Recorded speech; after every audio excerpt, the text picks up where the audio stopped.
حضرت ام سلمہ، ان کا ایک واقعہ میں ذرا بتا کر پھر اپنی بات کی طرف آؤں۔ ان کے جو شوہر تھے پہلے، ان کا نام تھا ابو سلمہ، اور وہ جنگ احد میں زخمی ہو گئے اور بعد میں ان کا انتقال ہو گیا، شہید ہو گئے۔ وہ زخموں کی تاب نہ لا کر شہید ہو گئے۔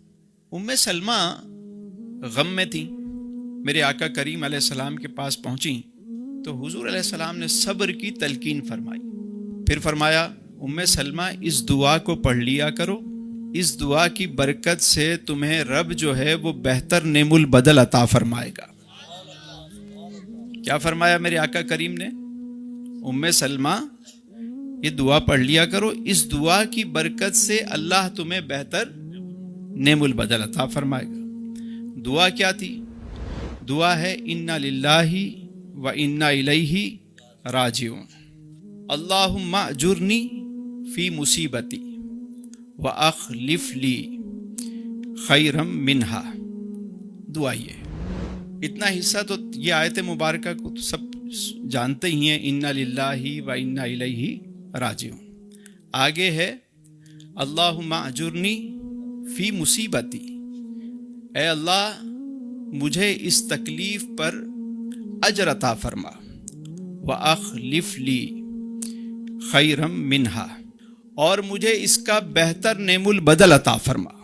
تو کسی تکلیف میں اگر کوئی اس دعا کو، کسی کا کوئی لاس ہو جائے، نقصان ہو جائے، سم ٹائم ہو جاتا ہے، مال میں ہو گیا، کسی اور چیز میں ہو گیا، کبھی کوئی چیز کھو گئی، تو اس دعا کو پڑھنا شروع کر دیں، پڑھتے رہیں پڑھتے رہیں، اللہ تعالیٰ بہتر بدل عطا فرمائے گا، یہ یقین رکھیں۔ تو ام سلمہ کہتی ہیں کہ میں حیران ہو گئی کہ میرے شوہر تو بہت نیک تھے، متقی بھی تھے، پرہیزگار بھی تھے، بہادر بھی تھے، شجاع بھی تھے، اور ساری زندگی انہوں نے اپنے بال بچوں کی بڑی خدمت بھی کی، اللہ کی راہ میں جہاد بھی کیا اور شہید بھی ہو گئے۔ تو میں سوچنے لگی کہ مجھے میرے شوہر سے بہتر بدل کیا ملے گا؟ بات سمجھ میں آ رہی؟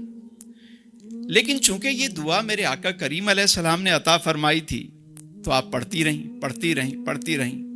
کچھ عرصہ گزرا تو میرے آقا کریم علیہ السلام نے ام سلمہ کے ہاں نکاح کا پیغام بھیجا۔ تو جب ام سلمہ نے یہ خبر سنی تو خوشی سے جھوم اٹھیں اور فرمانے لگیں اس سے بہتر بدل کیا ہو سکتا ہے؟ یعنی یہ کتنی بڑی بات ہے کہ حضرت ام سلمہ ام المومنین بنی، مسلمانوں کی ماں بنی۔